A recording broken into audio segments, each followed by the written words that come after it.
तो बच्चों, आपका स्वागत है आपके YouTube channel learn as lemon पे।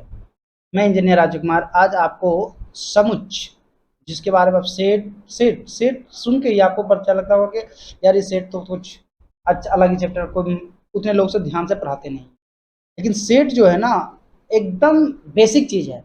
आपको अगर कुछ करने हैं ना, कुछ क्वेश्चन वगैरह सॉल्व करने हैं, जैसे कैलकुलस करने हैं, ट्रिग्नोमेट्री करने हैं, रिलेशन, फंक्शन, ज्योमेट्री वगैरह, सब में ये सेट की जरूरत पड़ेगी। तो सेट जो है, सेट का अर्थ होता है समुच्च। समुच्च का मतलब ही समझ लीजिए गुच्छा, मतलब एक कलेक्शन। कलेक्शन चीजों को ही आपको समुच्च बोला जाता है। तो समुच्च का जो सिद्धांत था, जर्मन गणितज्ञ जॉर्ज केंटर 1845 से 1918 द्वारा विकसित किया गया था। जब वो त्रिकोणमितीय श्रृंखला पर समस्याओं के काम करते हुए उन्हें पहली बार सेट का सामना करना पड़ा। तो यही है समुच्च। अब समुच्च होता क्या है, इसको चीजों को समुच्च को आप समझ जाइएगा। अब आगे समझाते हैं। जैसे कि ऑड नेचुरल नंबर, आप ऑड मतलब विषम संख्या, नेचुरल नंबर लेस देन 10, मतलब 10 से एक लिमिट दे देता है। एक लिमिट की संख्या में जब हो उसका, तो हम क्या करते हैं कि 1 3 5 7 9 ये आ गया, ये मतलब ये कब समुच्च हो गया, ये इसको बोल सकते हो कि 1 3 5 7 9 एक समुच्च हो गया। The river of India, Bharat की नदियां, तो नदियां फिक्स है, जैसे गंगा जमुना सरस्वती समुच्च में आ जाएंगे। वॉवेल ऑफ इंग्लिश अल्फाबेट कितना होता है, ए ई आई ओ यू, आप सबको पता है कि 5 ही वॉवेल होते हैं। वेरियस काइंड ऑफ ट्रायंगल, तो मतलब क्या हो सकता है, समकोण, विषमकोण, समकोण, समद्विबाहु त्रिभुज, ये सब जो जितने त्रिभुज होंगे, एक्यूट एंगल वगैरह, ये सब आपके आते ही हैं। प्राइम फैक्टर ऑफ 200 2 3 5 7 ना, ये सब के सब आपका सेट है। तो सेट का जो मेन जो फंडा है, आपको ये समझना है। अब ये चीजों को समझ लीजिए, ये सब बेसिक। एन एन मतलब नेचुरल नंबर, नेचुरल नंबर गिनती की संख्या को कहते हैं। 1 2 3 4 5 7 8 9 नेचुरल नंबर, ये सब बेसिक आपको याद आना चाहिए। जैसे नेचुरल नंबर 1 2 3 से लेके कहां तक, एन तक जाएगा। इंटीजर, आपको क्या इंटीजर बोल दिया, इंटीजर मतलब पूर्णांक, अब उसको जेड से नोट कर दिया। तो इंटीजर में आपको चल जाएगा, सब सारी संख्या आ जाएंगी, माइनस से लेके पॉजिटिव टोटल। क्यू है सेट ऑफ रेशनल नंबर, जानते ही है, पी बाई क्यू के फॉर्म में हो, और q equal to not zero हो। और आर क्या है, सेट ऑफ रियल नंबर, वास्तविक संख्या, मतलब जो वास्तविक संख्या होगी वो वही होगा, मतलब सिर्फ निगेटिव से लेके फिर पॉजिटिव तक वो भी आएगा। जेड पॉजिटिव इंटीजर खाली लेने हैं, set of positive rational number लेने हैं क्यू में। अब यही तीन चीजों के एन जेड क्यू आर, ये जो एन जेड क्यू आर है, इसी का पॉजिटिव नंबर देखिए, R Z plus Q plus R plus, ये सब उसी चीजों का है, ये सब आपको बेसिक पता ही है। अब सेट का जो मेन बात हम आपको समझाने वाले हैं सेट को, कि ये सेट होता क्या है। आपको बार बार कह रहे हैं कि well defined collection or set, जो अच्छी तरीके से परिभाषित होगा वही संग्रह सेट कहलाएगा।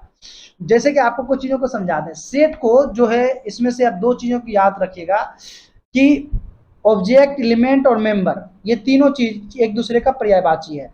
ऑब्जेक्ट, एलिमेंट और मेंबर्स, ये चीज आप यहाँ पर देखिए लिखा हुआ भी है। Object, elements, members are set of synonymous term, synonymous term को आप पर्यायवाची शब्द बोलते हैं। सेट, इसको सबसे बड़े लेटर में डिनोट किया जाता है। सेट को जब भी लिखिएगा ना, किसी सेट अगर लिखने हैं, तो मान लीजिए कि मान लीजिए एक जो है ना, एक सेट है किसका, ए का, मान लीजिए ए का होगा तो ए का लिख देंगे। और ये देखिए, ये अगर ए सेट, इसको लिख देते हैं। आप देखते हैं, गौर करिएगा। अब ये समझाएंगे अभी क्लियर में। और इस चीजों को अब क्या पढ़ा जाता है, इस चीजों को पढ़ा जाता है एप्सिलॉन, इसको पढ़ते हैं हम एप्सिलॉन। ठीक है, इसको याद रखना बच्चों, इसको हम पढ़ते हैं एप्सिलॉन। ठीक है, इसको हम पढ़ते हैं एप्सिलॉन।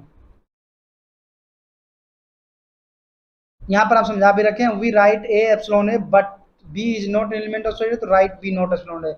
ये संग्रह, अब संग्रह और सेट में अंतर आप समझना, इसलिए हम अच्छी तरीके से इसको आपको लिख के, क्योंकि लिखने में ज्यादा टाइम लगता है, तो इसलिए हम आपको पहले से इसमें टाइप करके रख रखे हैं, इसमें से पढ़ना है।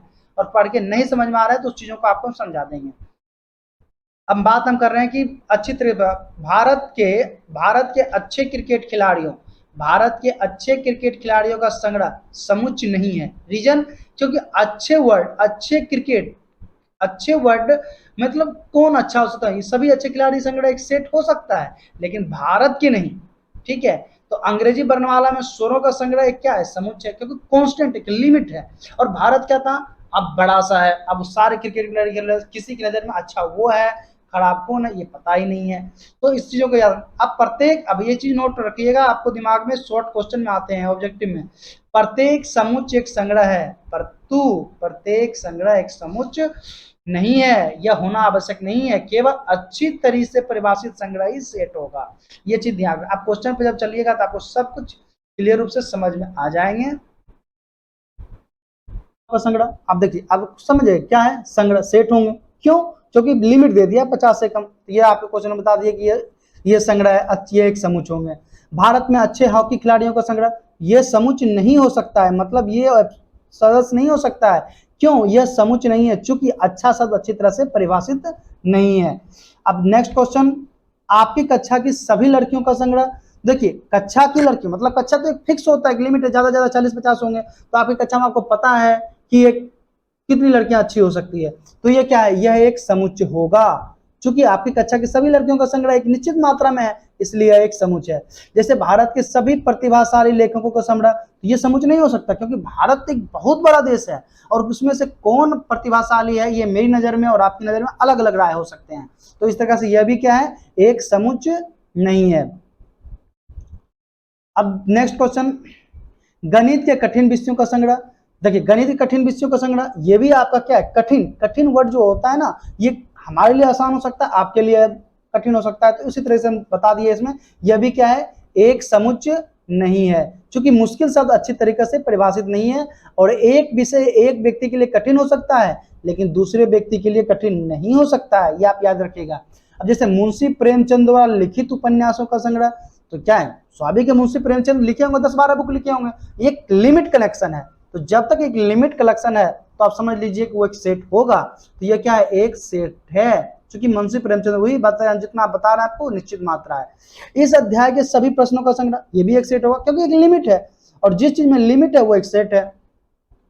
अब आगे बढ़े क्वेश्चन, जेड अक्षर से शुरू होने वाले वर्ष के सभी महीनों का संग्रह, और आपको भी पता है कि वर्ष क्या होता है, ईयर में 12 महीने, और 12 महीने में कितने जेड से स्टार्ट होते होंगे, ये चीजें तो आपको भी पता है, जनवरी, जुलाई, जून, यही 3 है जो आपका, ये भी क्या एक सेट होंगे। तो ये आप याद रखिए, ये भी एक समुच्चय होंगे, जिसमें क्या है, जनवरी आ गया, जून आ जाएंगे और जुलाई आ जाएंगे, इस तरीके से ये सेट बन जाएंगे। ठीक है।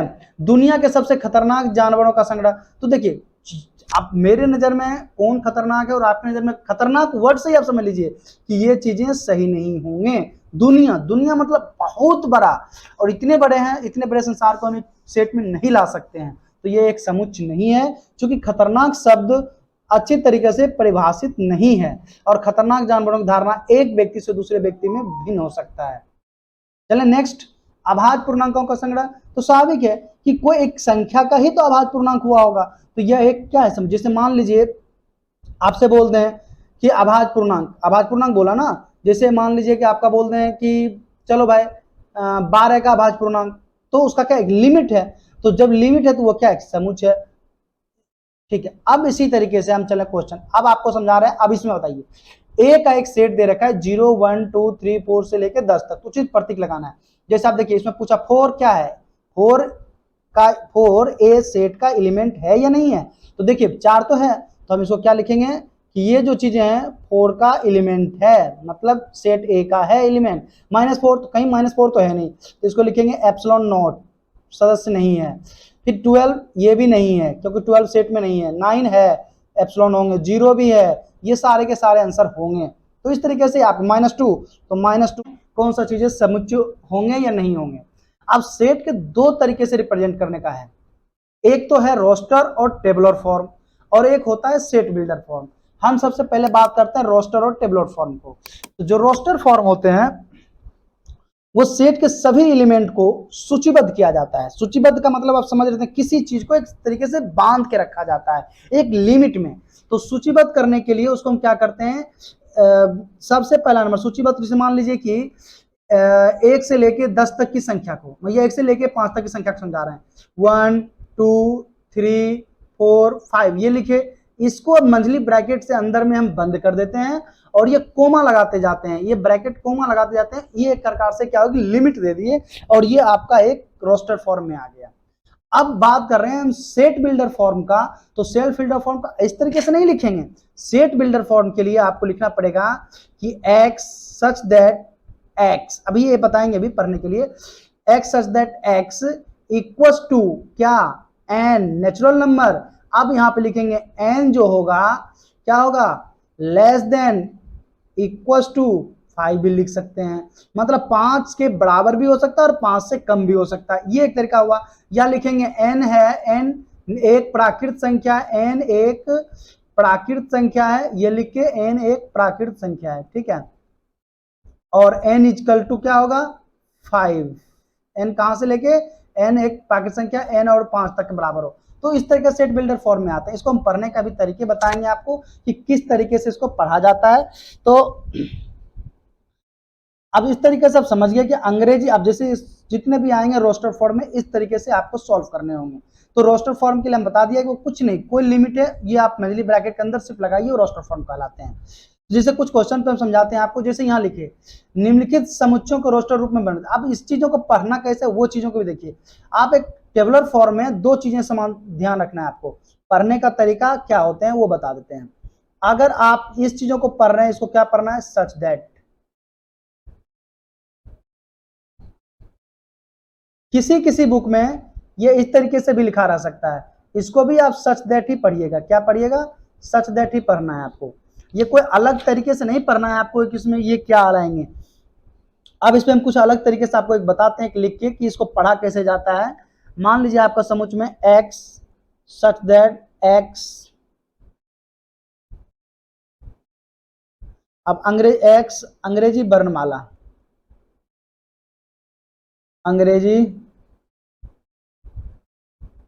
वर्णमाला का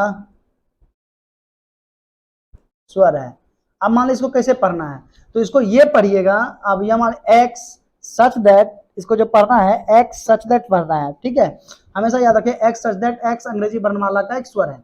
अब आपको हम इसको चीजों को पढ़ा के समझा के क्लियर करते हैं। जैसे यहाँ पर क्वेश्चन आइए, इसको ये जो है आपका सेट बिल्डर फॉर्म में लिखा है, इसको आप हरा रोस्टर फॉर्म में लिखो। तो देखिए x सच दैट x अंग्रेजी वर्णमाला में ई से पहले का अक्षर, तो अंग्रेजी वर्णमाला में ई से पहले, इसमें क्या कर दिया आपको, एक टर्म कंडीशन दे दिया कि ई से पहले का अक्षर, तो आपको ही पता है ई से पहले का अक्षर ए बी सी डी होंगे, यही होंगे, इससे तो ज्यादा हो नहीं सकते हैं। तो इस प्रकार से क्या होंगे, इसके सेट बिल्डर फॉर्म जो बन जाएंगे वो आपके बन जाएंगे इस तरीके से, आपको जो नीचे हम बता रखे हैं रोस्टर फॉर्म में आ जाएंगे ए बी सी डी, देखिए कोमा लगा लगा के ये लिखते गए, यही आपका बनता है। अब आगे बढ़े, जैसे यहां पे देखिए x एप्सिलॉन n, मतलब x क्या है, n का सेट है जब x स्क्वायर है, ये बच्चों इसको पढ़ना, ये थोड़ा गलती लिखा हुआ है, ये x स्क्वायर है लेस देन 25, x स्क्वायर को क्या बोला, 25 से कम हो, ये लेस देन बोलते हैं। तो x n मतलब नेचुरल नंबर, प्राकृत संख्या। तो n का अर्थ आप यहाँ पर कितना लोगे, 1 लोगे, 2 लोगे, 3 लोगे, 4 लोगे, 5 लोगे। अब इसमें पुट करते जाओ x स्क्वायर में, मान लीजिए एक्स स्क्वायर, पहले क्या करेंगे, एक्स की वैल्यू 25 से बोल रहा है कम होना चाहिए, तो एक्स स्क्वायर इक्वल टू 5, मतलब एक्स की वैल्यू क्या हो जाएगा, प्लस माइनस 5 लीजिएगा ना, बताइए x equal to plus minus 5। अब यही बातें यहाँ पर करेंगे, एक्स का एक्स इज लेस देन 5, 5 से छोटी सभी संख्या 1 2 3 4 होते, माइनस तो ले नहीं सकते हैं क्योंकि माइनस प्राकृत संख्या में नहीं आता है, प्राकृत संख्या में सिर्फ गिनती की संख्या आता है जो काउंट होते हैं। तो 5 से छोटी सभी संख्या 1 2 3 4, इसको रोस्टर फॉर्म में क्या लिखेगा, माइनस रोस्टर फॉर्म में 1 2 3 4 ये होंगे। अब ठीक है, क्लियर समझ गए बात को। अब देखिए x epsilon n such that x एक आभास संख्या है, किससे, लिमिट दे दिया कि 10 से 20 के बीच, 10 से 20 के बीच, 10 20 नहीं, 10 से 20 के बीच। अगर यहाँ पे आपको बराबर लगा होता दोनों में, तब तो आप बोल देते कि हाँ 10 और 20 भी होगा, लेकिन बराबर नहीं है ना, तो आप सिर्फ 11, क्या बोलो, आभास संख्या, तो 11 होंगे, 13 होंगे, 17 होंगे, 19 होंगे, तो ये आपका रोस्टर फॉर्म में हो जाएंगे। ठीक है, ये चीजों को बस खाली समझना और कुछ भी नहीं है। अगर बराबर रहता तो यहाँ पे एक 10 भी हो जाता और यहाँ पे एक 20 भी ऐड हो जाता और ये बन जाता। ठीक है, तो इस तरीके से अब देखिए एक इसका रोस्टर फॉर्म में बोला 10 20, तो इसका क्या हो जाएगा 10, और आभास संख्या पूछ रहा है, तो आभास संख्या तो 10 तो होती नहीं है, क्या हो जाएंगे 11 13 17 19, यही आंसर होंगे, सेम टू सेम आंसर होंगे, इसमें कोई अलग आंसर नहीं आएंगे आपको यहाँ।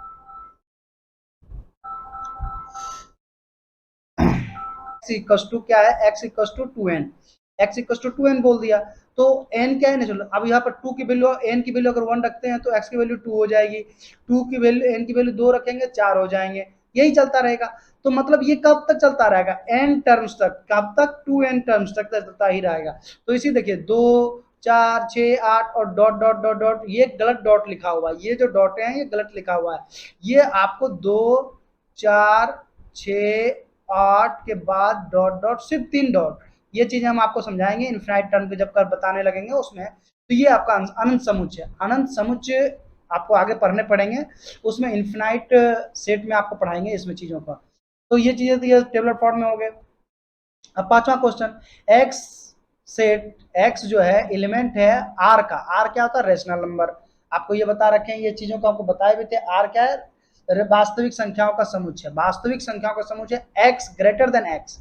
अब देखिए खुद की संख्या से बड़ा, अब बताइए कोई भी संख्या, मान लीजिए 2 ही लीजिए, 2 से बड़ा 2 कोई संख्या हो सकती है, 3 से बड़ा 3, मतलब खुद की संख्या से बड़ा तो हो नहीं सकता है। इसका मतलब क्या है इसमें, ना इसको बोलते हैं फाई, आप इसको इसको फाई पढ़ते हैं, इंग्लिश में क्या पढ़ते हैं इसको, PHI फाई, ठीक है, इसको फाई याद रखिए। इसका मतलब नल भी होते हैं, नल सेट भी या वॉइड सेट भी बोलते हैं, ये भी आगे आपको बताएंगे। तो अभी हम सिर्फ इसको समझाने की, इसमें कोई भी संख्या, कोई भी वास्तविक संख्या उसके मान के बराबर होती है, वह ना तो कम होती है और ना ही अधिक होती है। अतः ऐसी वास्तविक संख्या को रोस्टर रूप में जिसका मान स्वयं से कम हो, ऐसी कोई संख्या नहीं है। तो रोस्टर फॉर्म फाई होगा, इसे शून्य समुच्चय भी कहते हैं या नल सेट भी कहते हैं, आगे बताते रहेंगे आपको।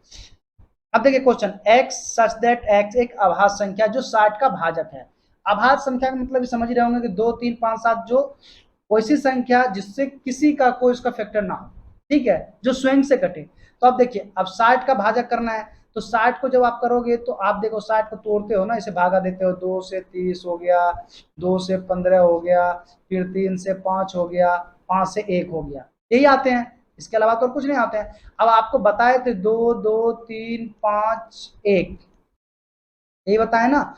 अब आपको इसको एक का तो चलो हटा, एक को मतलब है, अब एक तो अभाज्य संख्या में आती नहीं, अभाज्य संख्या इसमें कौन कौन सा आएगा, 2 हो गए, 2 होंगे, 3 होंगे, 5 होंगे। आप कहोगे सर कि आप 2 2 2 3 5 क्यों नहीं लिखे, आंसर तो 2 3 5 है, तो क्योंकि रिपीटिशन नहीं है, टेबुलर फॉर्म कोई भी संख्या हो उसमें रिपीटिशन का अलाउ नहीं होते हैं, ठीक है। सेट में सबसे बड़ा चीज अभी को बताना भूल गए था आगे, इसमें सेट में कोई भी वर्ड उसको एक ही बार लिखना है, रिपीटिशन नहीं लिख सकते हैं। तो इसलिए इसका सेट क्या बन जाएंगे, 2 3 और 5, यही आपका टेबुलर फॉर्म में आएंगे, ठीक है। ये आप चीजों को समझ लीजिएगा, ये आपको क्लियर समझा दी यहाँ पे।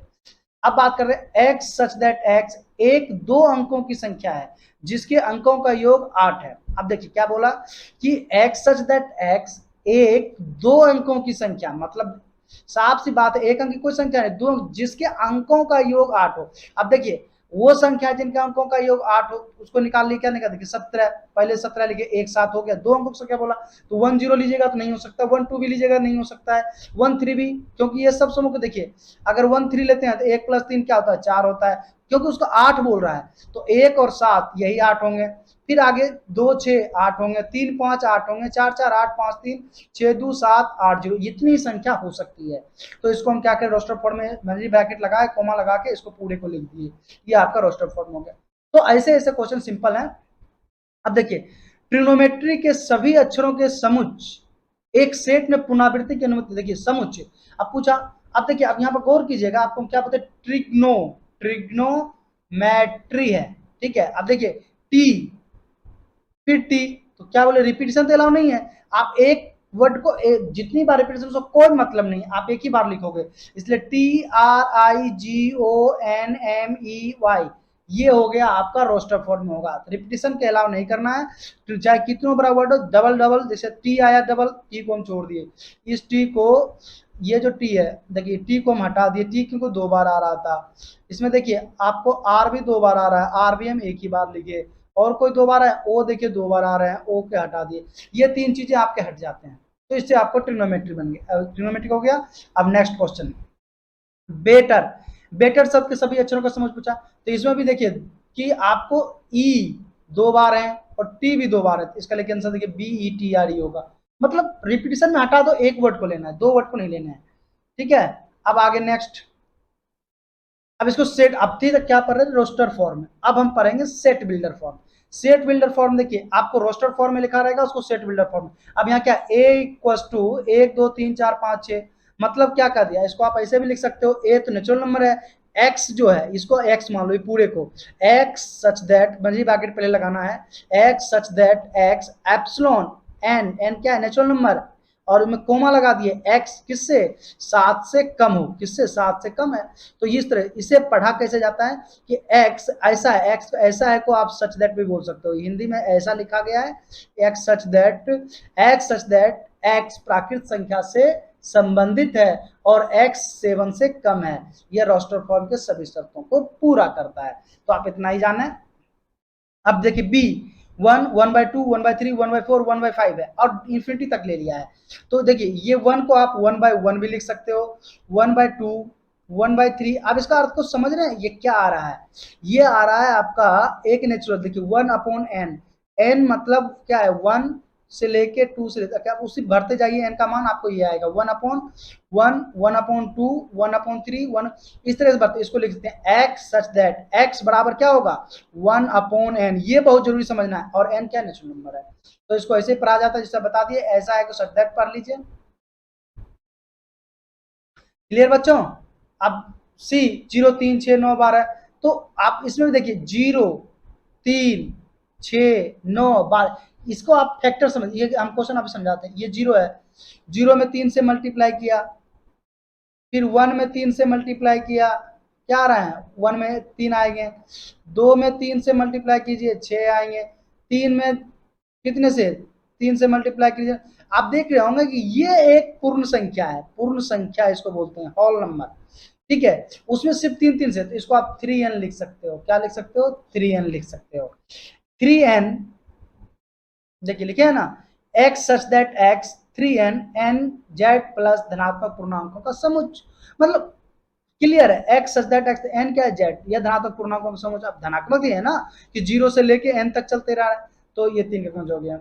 अब देखिए d इक्वल्स टू 10 11 12 13 14, अब 10 से लेके 15 तक ले लिया है, तो मतलब आप इसको ऐसे भी लिख सकते हो, ये नहीं कि ये देखिए 9 से लेके 16 तक हम लिखे हैं, इसको आप ऐसा भी लिख सकते हो,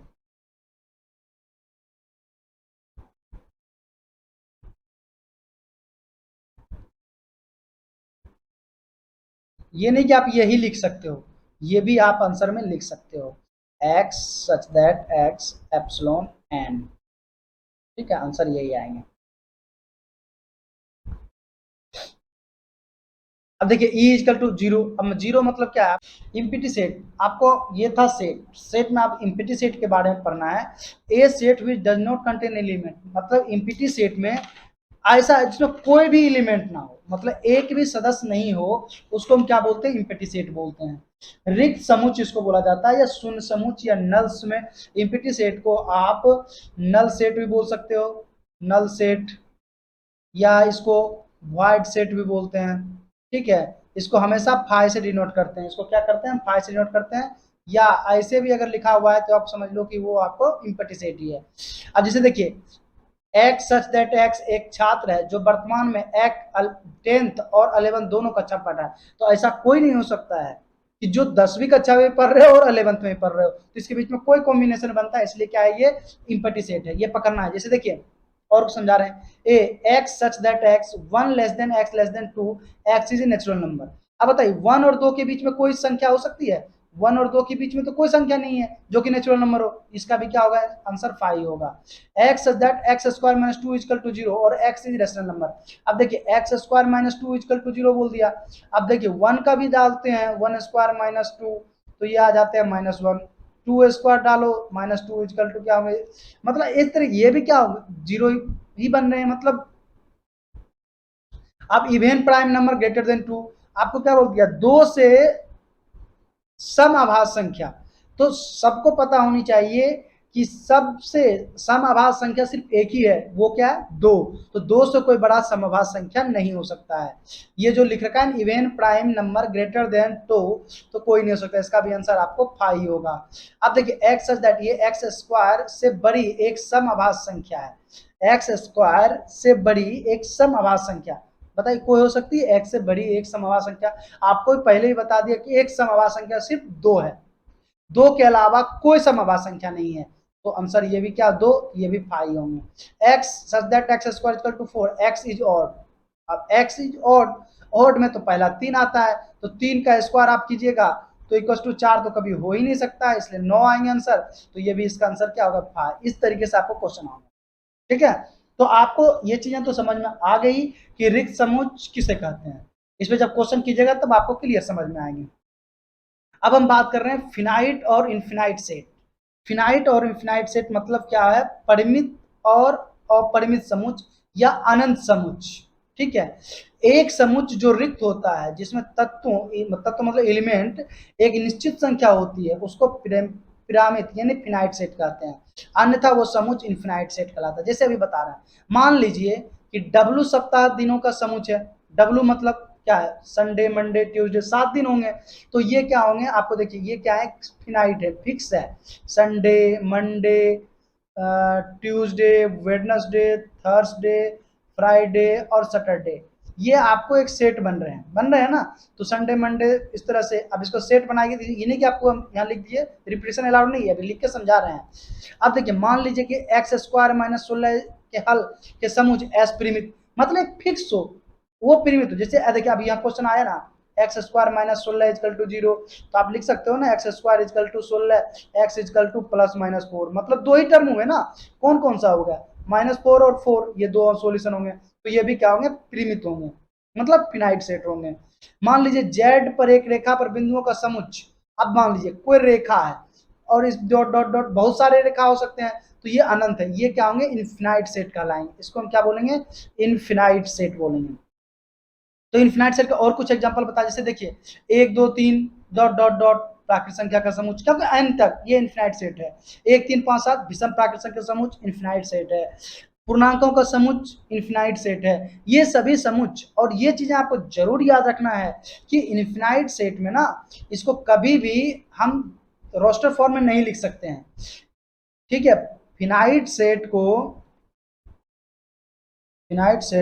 रोस्टर फॉर्म में लिख सकते हैं आप, ठीक है, बट इनफिनाइट सेट को रोस्टर फॉर्म में नहीं लिख सकते हैं। ठीक है, इसके लिए लिखने के लिए आपको मंझली ब्रैकेट लगा के डॉट डॉट डॉट 3 बिंदु लगाने हैं, कॉमा, जैसे 1 2 3 डॉट डॉट, ये लिखिएगा तब जाकर रोस्टर फॉर्म में आएंगे।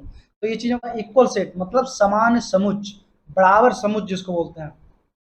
दो समुच्चय ए और बी को समान कहा जा सकता है कब, जब उसके एलिमेंट अवयव जो हो वो बिल्कुल एक दूसरे के समान हो, तब हम उसको ए इक्वल टू बी लिखेंगे। क्या लिखेंगे, जब इक्वल हो जाएंगे तो ए बराबर बी लिखते हैं, अन्यथा समुच्चय को ए इक्वल टू नॉट बी लिखेंगे, मतलब एक ये कह सकते हैं ए बी का अवयव नहीं है।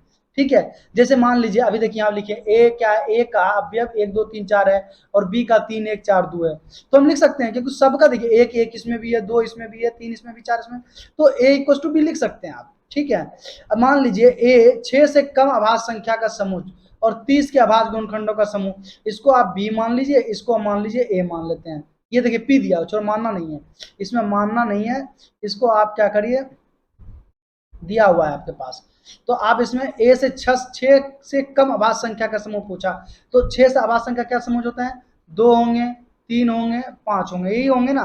और 30 के अभाज्य गुणनखंड पूछा, 30 के अभाज्य गुणनखंड मतलब 2 से 15, 3 से 5, यही आएंगे, तो 2 3 5, इसका भी आंसर 2 3 5, मतलब ये क्या है, इक्वल सेट है। इसको ऐसा लिख सकते हैं, ए इक्वल टू पी लिख सकते हैं आप। ठीक है, यदि समुच्चय एक से अधिक तत्वों की पुनरावृत्ति होती है तो समुच्चय नहीं बदलता है। अब ये चीजें याद रख ले, अभी पीछे बता रहे थे, अब इसको 2 2 2 1 3 3 पुनरावृत्ति हुआ है, तो भी आप ये नहीं कह सकते हो कि ए इक्वल टू बी नहीं है, ए इक्वल टू बी ही कहलाएगा। ठीक है, ए अपना इक्वल टू बी कहलाएगा। ठीक है, तो ये आपका तो इक्वल सेट का बात है। इक्वल सेट में इस तरह से, क्योंकि ए का प्रत्येक एलिमेंट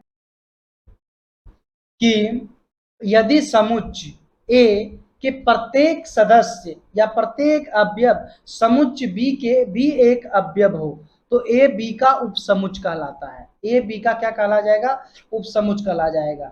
ठीक है, अगर ए बी का उपसमुच्चय कहलाएगा। ठीक है, ये चीजों का आपको याद रखना है। अब हम समझा रहे हैं सबसेट का के। तो जैसे मान लीजिए ए सबसेट बी लिखे, तो इसमें कह सकते हैं कि ए सबसेट बी, इसको बोलेंगे ए, इसको क्या पढ़ोगे, ए सबसेट बी, ए का प्रत्येक एलिमेंट बी का भी एलिमेंट है।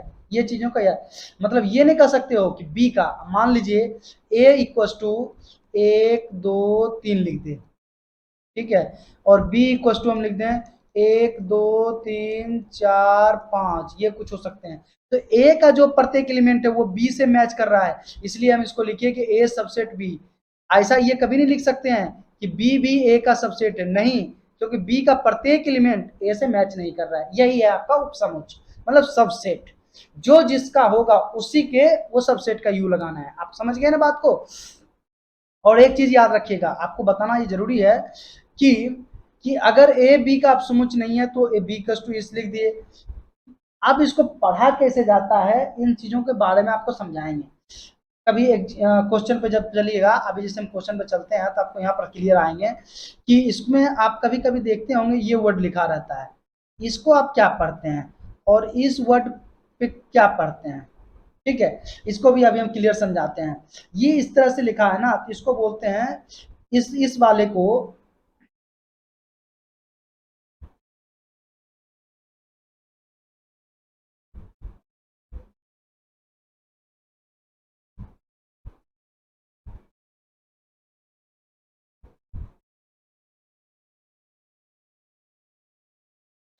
अब जहां तक आपको बता रहे थे कि इस चीजों को हम क्या पढ़ते हैं, टू वन वे इम्प्लीमेशन। इसका अर्थ होता है हिंदी में तात्पर्य, मतलब ए इसका तात्पर्य होता है। इसका कह सकते हैं, जैसे बोल दें कि ए यूनियन बी, और मतलब बी भी क्या हो, ए इक्वल टू बी हो, ठीक है।